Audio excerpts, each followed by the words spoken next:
Men 10 yildan keyin yana bir qatim velosipedlik go'zal ham pokiza Iloho diyoriga keldim.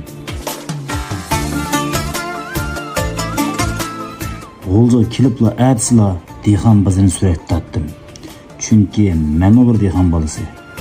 Shuningdek, menga eng yoqadigan, eng tabiiy ko'rinishlar dal mushu yerda.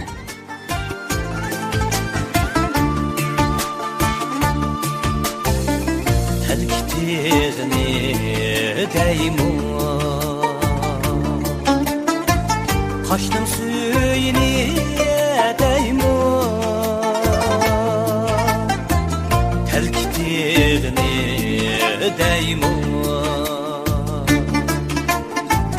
Kaştım suyunu deymo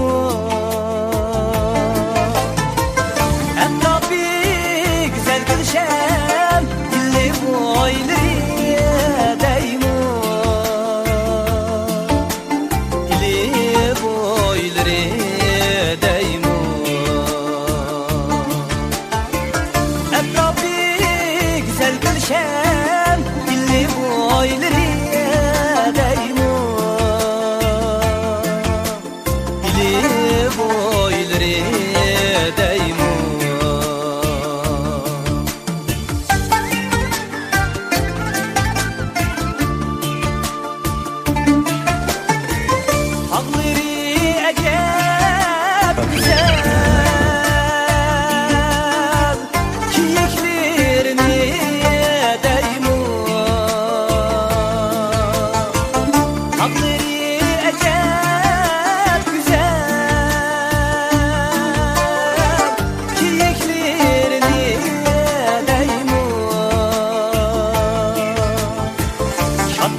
Öksümez